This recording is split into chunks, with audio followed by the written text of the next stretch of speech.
Hey, everybody. Welcome to Perpetual Motion, a podcast for those who share my passion for professional development. I am your host, Dr. Mo Anderson, and my focus is improving personal finance, communication, relationships, and overall personal growth. My guest today excels in an area where almost everyone I know needs a boost right now. She helps tenderhearted high achievers reclaim their energy and shine as their brightest selves. I repeat, reclaim their energy, because burnout and fed up are very real things for leaders, grinders, and givers. Her name is Meghan Johnston. She's a life coach, podcaster, and restorative yoga teacher with extensive experience in holistic wellness, space holding, and experiential learning. So if you feel like you are running on empty, and you're desperately looking for ways to better care for yourself and shift out of depletion, take a few minutes to invest in yourself right now and join us for this inspiring conversation. You can't say Dr. Mo ain't tell ya that fear magnifies the consequences of failure. What are you scared of? Why are you afraid? I'd rather live like I'm dying than live to die. Any day, my heart is pure, my soul is safe. Hi, Meghan. Hi, Dr. Mo. I'm so excited to be here with you. As am I. Welcome, welcome, welcome, all the way from Canada. I understand it's a little chilly there right now, so we're sending you good wishes and warmth from Texas with love. Oh, thank you. Yes, the snow has come in, and I am just like bundled up and drinking all of the tea. Well, that sounds like a good way to pass the time, as well as this wonderful conversation we are about to have. Let's start with some definitions, just to make sure we're all in the same place, talking about the same thing. What are holistic wellness and experiential learning, and how do they differ from traditional views of wellness and learning? Oh, what a juicy question to kick us off. Let's start with holistic wellness. And I feel like you could ask 1,000 different people and they would have 1,000 different definitions, and that I also might have a different definition depending on the day of the week or the season of life. But when I'm thinking about holistic wellness and that word holistic, I'm really interested in looking at the whole self. And so by that, I mean the physical self, as well as the spiritual self, the mental self, the emotional self. One of the things that I notice all the time when I'm working with clients and many, many years of teaching yoga is that there can be a tension that happens for people often, because there are these like competing truths inside of us. Like sometimes there is a part of us that really wants to make someone else happy. And then there's also a part of us that's really tired. And how do we start to navigate those different parts of ourselves? So a holistic approach to wellness, in my view, is one that makes room for your whole self. And is in so doing that, it's also a chance for you to consider shifts that you might make, and that those shifts can be very multifaceted, and that any little shift in one area, for instance, in nutrition or sleep or in self-talk or in your work schedule, is going to have ripple effects outward as well. Does that make sense for holistic wellness? Absolutely. It makes a lot of sense. And you know what? You used a wonderful example. I have to work on keeping myself in the present like a lot of people do. And when you said, the example was sometimes, there's a part of you that wants to please a person, make them happy. And then the other part is, I don't know why you were going to say, is you're upset or angry or some type of extreme emotion. And you said what is normally quite the truth is that you're tired. Yeah. And that's usually the competing forces in my life. And people overread into it and they think all these other things are going on when it's really and truly, I'm just emotionally and physically tired. And that's what I'm battling. So I love that you said that. Well, I love that you shared that because I think it's something that we all need to continually remind ourselves that it's normal. And I mean, I can't tell you the number of times that I have been either in a coaching session with a client or talking with a friend, and they are expending so much energy with a decision about, do I go to that party or do I go to that family event or do I go to do that thing because I don't want to let someone down. But at the same time, they feel like they're overstretched and maybe work has been really wild, or maybe they've been dealing with like a challenging situation. And so I think it's just, sometimes I think it's the little things that we all experience and we think it's just us, but in fact, it's so normal. It's so normal. Right. And nobody's talking about it. We're just dragging our tired selves around. But to keep this personal and bring it home, that you don't just coach this and workshop it and write about it, but you actually have had an experience you shared with me earlier with burnout at a very young age as well. So I'd like for you to share that experience and tell us how it impacted you and your journey to where you are now. Absolutely. I'd love to. Yeah. So I am currently, I'm turning 34 in April 2024. And in my life, I have already actually had a few burnouts. And I say that, and I'm going to tell you about the first one, but I say that, and I will talk about this because I think sometimes it's really easy to fall into like almost like the fairy tale version of life of like, I experienced a burnout or a challenge and I learned from it and then it never happened again. But sometimes the biggest lessons for us to learn in life are ones that repeat. And that's because they're ones that we all have our gifts and we all have challenges. And so one of my challenges and gifts, it's both, is that I am just somebody who cares very deeply. I always have. I've always cared really deeply about other people. I've cared about the quality of my work. I've cared about my community. And I think of myself, and some people might be familiar with the language of, a highly sensitive person or an empath. And those are words that I would use to identify myself. But more than that, I just think I'm someone who just really feels things. I just have always been that way. And as part of that, I definitely developed a lot of tendencies at a young age, especially when I was a teenager, of being really high achieving. And I think those two things often go together. A lot of people who really care also end up becoming high achievers because you care about what other people think. You care about doing your best. You care about not disappointing others. And so at the age of 19, I started to experience all of these physical symptoms in my body. And the way that I have come to think about that is that my body, I had been pushing and pushing and pushing and pushing, trying to achieve and be the perfect daughter and community member and student. And at a certain point, I had just run myself into the ground.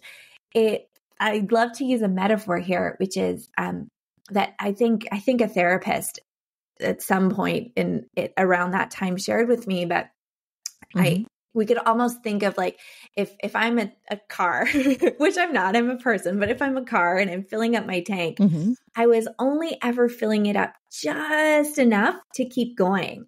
And over time, that's not sustainable. Right? It's just not sustainable. And so at the age of 19, I developed all sorts of physical symptoms in my body. I ended up having to leave university. I moved back home with my parents. I spent months really not doing anything besides reading on my parents' couch and going to yoga. And I needed a few months just to let myself replenish. And it was during that time that I got really, really fascinated with our social and cultural views around rest and how it is that we talk about rest. And that is something that has carried with me and been a thread that has been this real interest and passion of mine because I really, truly feel like so many of us are walking around thinking that to rest is a weakness or to rest is somehow a character deficiency rather than an innate part of who we are, an innate part of our biology, and actually a really natural part of our creative process as well. Okay. Wow, that's excellent. And I'm going to circle back around to rest later because I've learned to respect the power of rest. I really have learned to respect the power of rest. And that took a burnout episode for me as well, which I've shared many times on the program.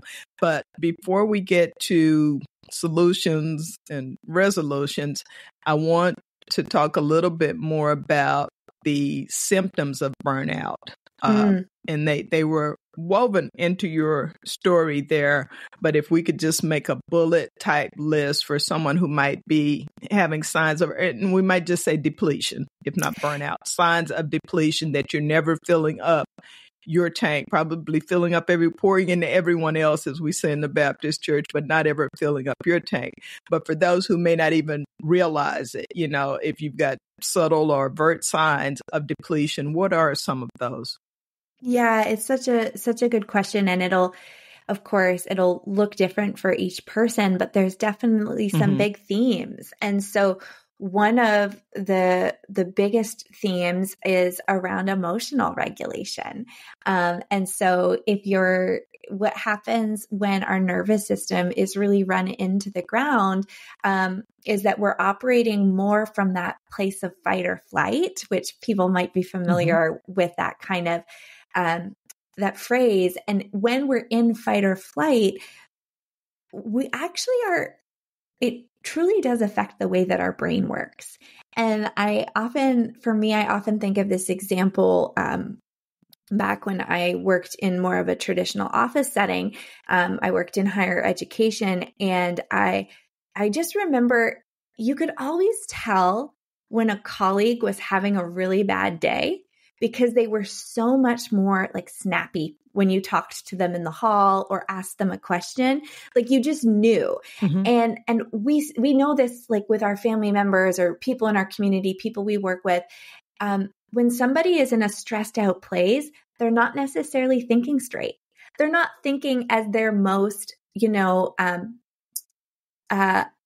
grounded self. They're not thinking at their most creatively. So one of the things that we see when there's burnout is things like inability to make decisions, feeling like a sense of paralysis, feeling like things are just harder than they should be, especially like cognitively and emotionally, or feeling like there's these emotions that come out of nowhere. Or the other possibility is almost like a feeling of numbness.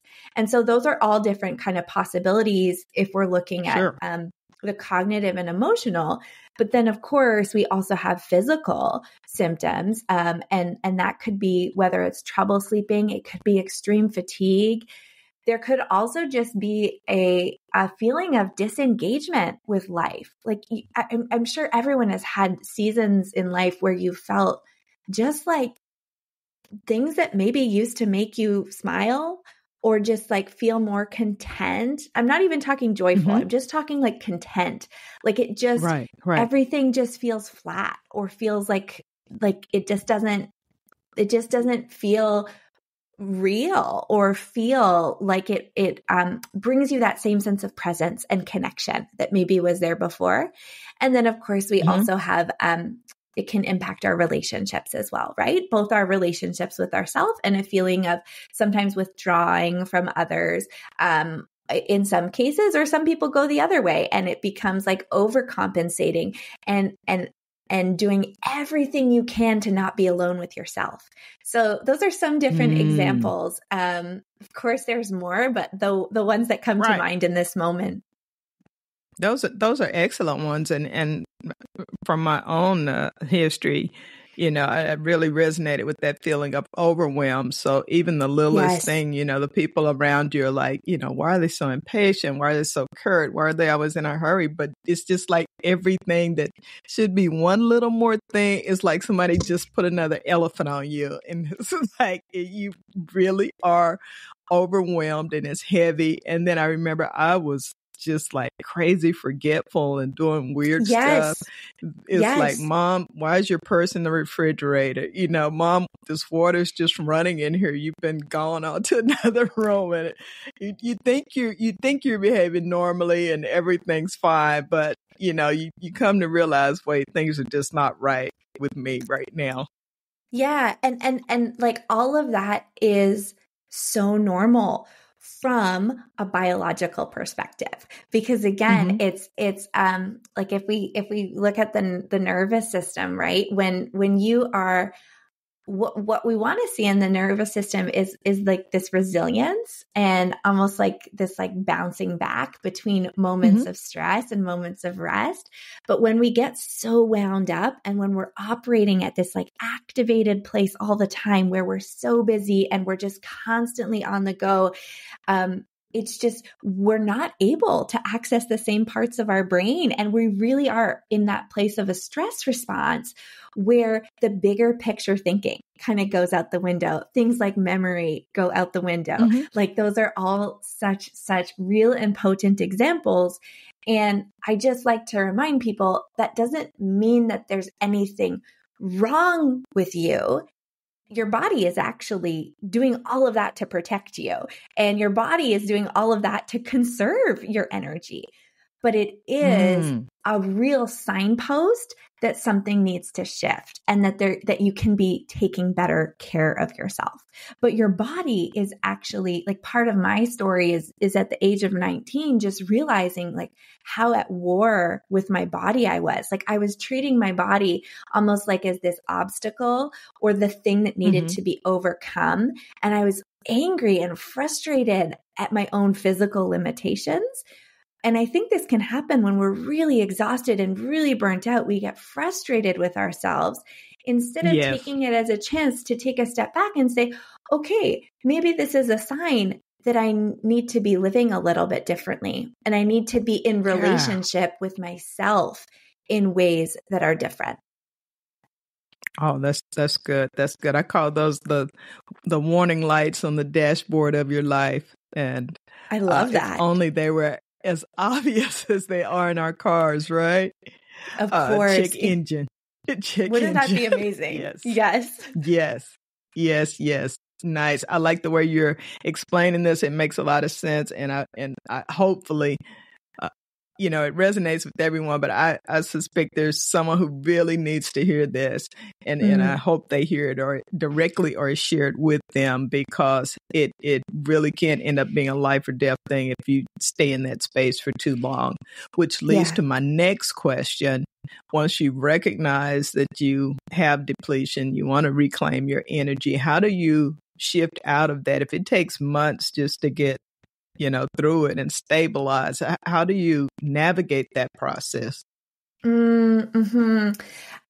I think, like, to sound like a broken record, it is going to be different for each person, but I am going to share a little bit here. And first, I just want to recognize, I know that we're talking at the moment about that kind of more extreme example of like deep burnout and just, if somebody is in a space where it is so deep that you're like not able to get out of bed, or that it is affecting, your work or things in your life to a deep extent, just like a friendly reminder that it's okay to go consult like a family doctor and to talk about this with health professionals so that you are making sure that you're getting the best care and support for yourself, especially when there's that really deep depletion. And as a coach, as a yoga teacher, I do sometimes work with these folks in conjunction with a healthcare provider. But in my work as a coach, if there is exhaustion that is just like so deep that somebody can't function, then I'm not working with them yet as a coach, because it's almost like, there's a need for care first. Like there's a need to a first aid perspective, almost like there's a need for somebody to be offering that support from a medical perspective, potentially first. And that could look like working with a therapist or medication, or even just getting basic blood work done to make sure that there's nothing else going on. Right. But when there is, though, saying all of that, there is a lot that is inside of our control. And there is a lot of small shifts that we can make to care for ourselves. And one of the things that I'm really passionate about, because I see and I hear this all of the time, is people who are feeling really depleted and who are saying, well, I can't afford to take time off work right now, or I can't go on a vacation, or I can't. There's a lot of focusing on what we can't do, which I get. I understand that. Like that's real. And also, if we flip the question around and say, well, what can you do? Even just with like 5 or 10 minutes a day, like what could you do to be taking better care of yourself? And that's where some of those things can come in. Like perhaps it's going to bed earlier and practicing good sleep hygiene. Perhaps it is prioritizing and not trying to do everything, but focusing on a few things. There's a lot that we can do. Why I think and what I so deeply believe is that oftentimes, if you're listening to this, I want you to think about the things that are kind of niggling away at you, because oftentimes we already have an idea of what we need. Not always, but oftentimes there's a little sense of like, oh, well, I could be going to bed earlier. I could be, shutting off Netflix and like taking myself outside for just like a 10-minute walk. We often do have these little ideas, and there's resistance there, which is really real, but also it can be an opportunity to get curious about like, what is within my power to do? Okay. Well, what you've mentioned rest and sleep a few times and made some good correlations between the two. But what is the relationship between rest and creativity? Could you elaborate on that a bit? Yes, I'd love to. I'm so passionate about this. And I'd love to share just a little story from my own journey in terms of why I'm so passionate about this. So sure. As I mentioned, I've had a few moments of life where I've sort of had to withdraw from the world and tend to myself. And one of those actually happened quite recently. And it happened because in this case, there was actually medical things going on for myself. And that was a PTSD diagnosis as well as non-epileptic seizures. And during this time, and this is after years of having worked and taught restorative yoga, taught in workplaces about the importance of rest and mental health. And so, I was taking good care of myself. I was resting. I was really, really focusing on all of the things that I knew how to do to support myself in resting. And what I noticed is just during this period of time where it was forced rest and I wasn't working for a little bit, I stopped working. I just noticed the extent to which fulfillment and feeling like I was actually like had a reason to get out of bed in the morning and a reason to create or to play or explore. And I just think it is so essential that we talk about that as well. And so I like to think of things, and I've talked about this for years, in terms of like a creative cycle. And so there are moments when we are meant to rest and replenish. And there are also moments where we're meant to stretch ourselves a little bit and where we're meant to try something new or to, put ourselves forward to give that presentation in work that kind of scares us, but that we know inside is our next right step, or to try an art class. Like there are moments when we are actually meant to be creating. And I come back to this example all of the time it's from a rather old book called Buddha's Brain, The Neuroscience of Yoga and Mindfulness. And in this book, the authors talk about how if you were, so we have the sympathetic state of your nervous system, which is that fight or flight state. And we also have the parasympathetic, which is the rest and digest, the state where all of our healing and processing happens. We get ideas in that state. You know, if you think about, you get your best ideas in the shower, there's reasons for that because that's when we're relaxed, we're receptive.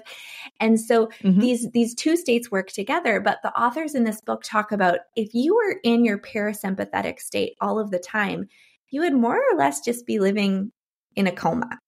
And so there is something about being human, which is about creating, which is about being in the world and bringing things to life and growing and stretching and evolving.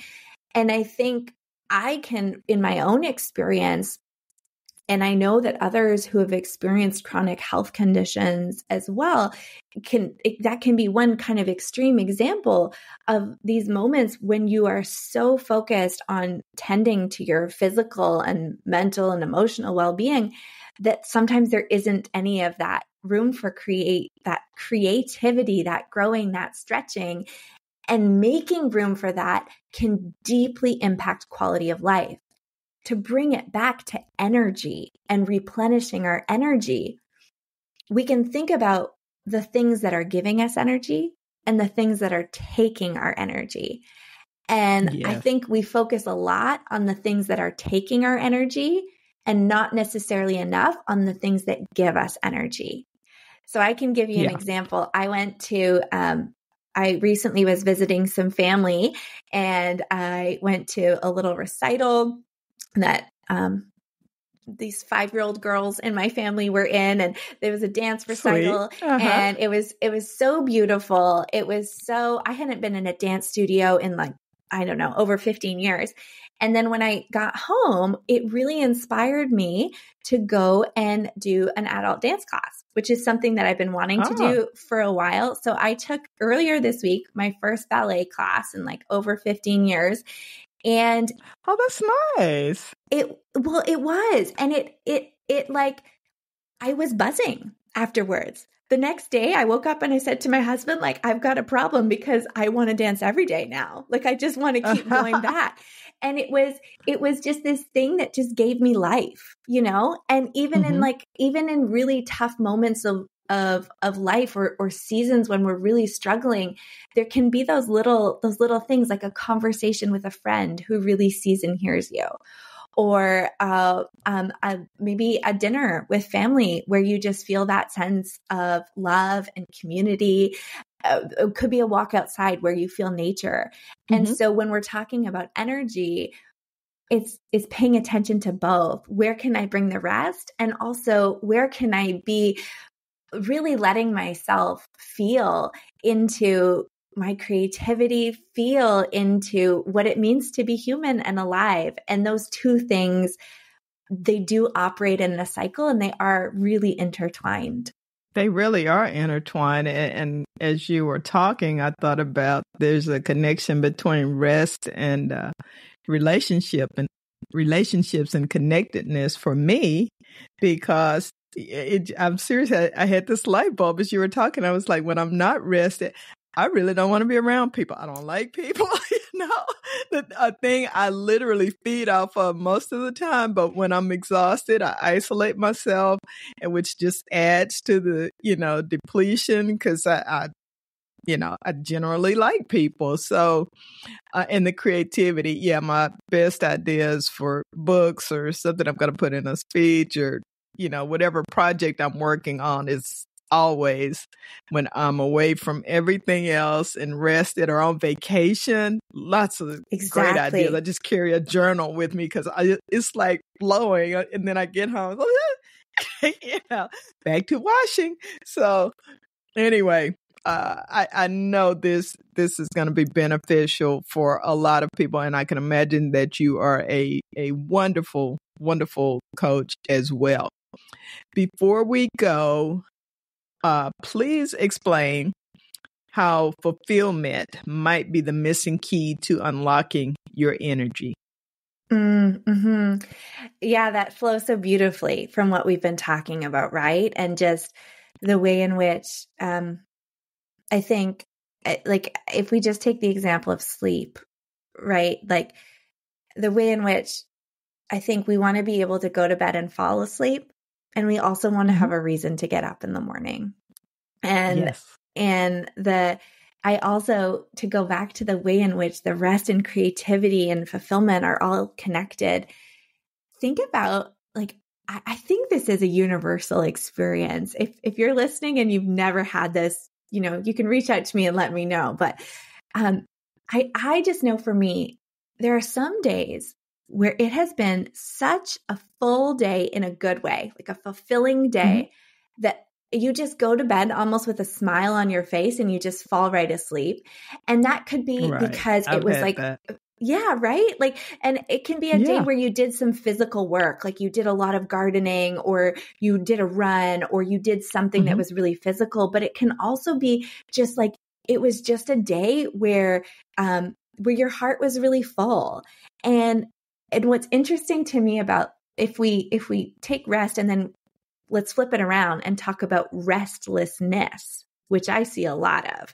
And by restlessness, that's just that when we are in that state where we are almost just like jumping from one thing to another thing to another thing. It's like we're seeking something, but we don't know what. And it's just like, even as I talk in my body, I just feel the muscular contraction, right? But we can get in that restless place. And I think one of the biggest things that puts us in that place of restlessness is a lack of meaning or fulfillment, or a lack of understanding what it is that actually feels good to us. If we think of the word, that's a whole nother show right there. That's deep. Yeah, it is. And I mean, if you're listening and that's resonating, if you're a journaler, or if you're somebody who meditates or just likes to sit with a question, that might be one to sit with for you, is just thinking about whether or not there is any restlessness showing up in your life, and whether or not you are feeling fulfilled. Because I think, in a way, we've got a little bit of a fulfillment crisis in our society and culture. And a lot of people don't. I think there is a correlation between the high levels of burnout, the restlessness, the anxiety, and what I think is overall a lack of fulfillment in our work, sometimes in our families, sometimes in our communities.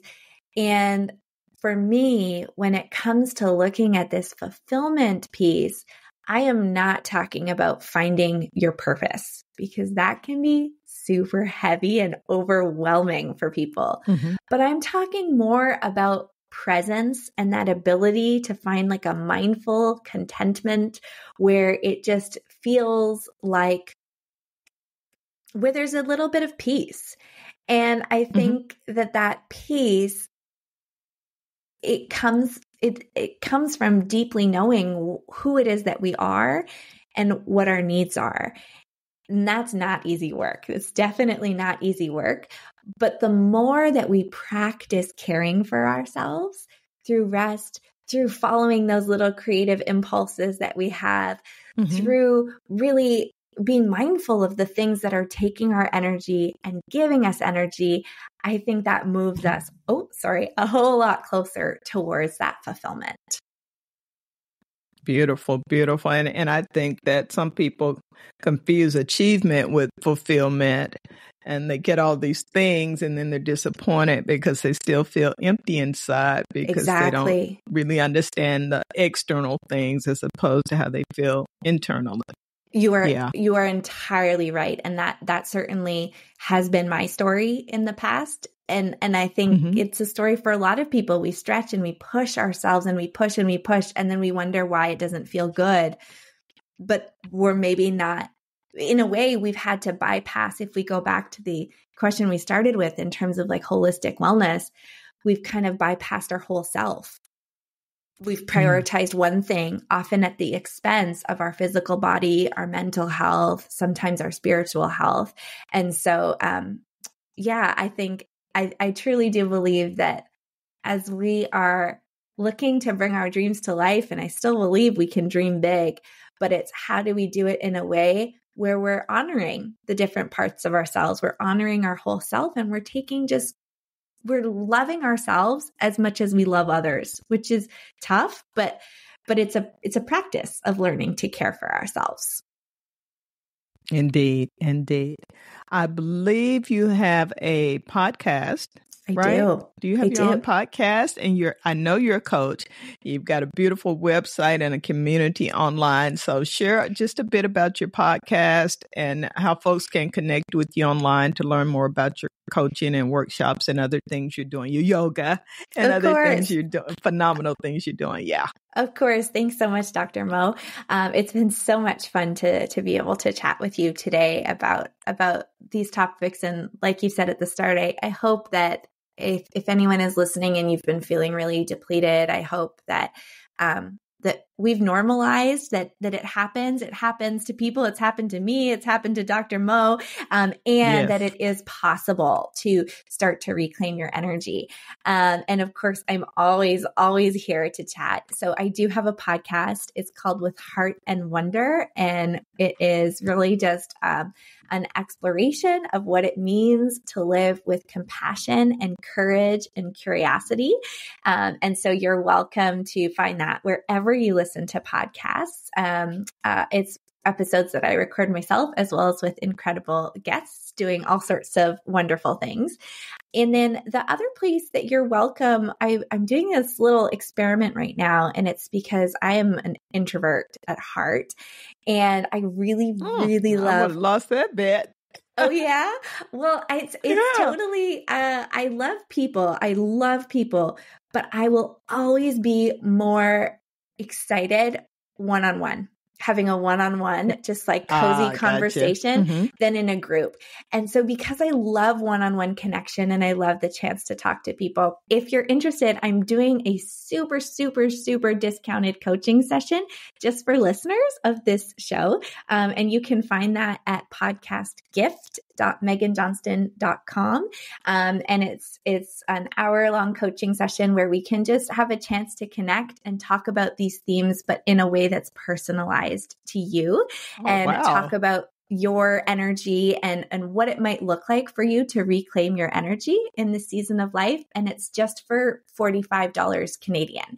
So it's a great chance to just connect with someone, and we'll have the chance to talk together. Yeah, people are already losing their mind about it. Oh my gosh. Our studio audience here. That's amazing. That's wonderful. Thank you. If that feels like if you are feeling like you're just not quite sure of what your next step is, I am more than happy to chat with you and would love to connect. And you can also always find me on Instagram. It's at Meghan L. Johnston. Very good. Very good. We'll have all of those links online. And you guys, please check out her podcast With Heart and Wonder, and subscribe and share so that more people can hear this transformative information. Really appreciate you, Meghan. And thank you, listeners, for your time. Please remember to like, subscribe, and share. That's how you help your favorite podcasters out. Like, subscribe, and share. Also, I invite you to visit my website at drmoanderson.com to learn more about my services as a speaker coach, as well as my books and motivational videos. Until next week, be well and be safe. Thank you.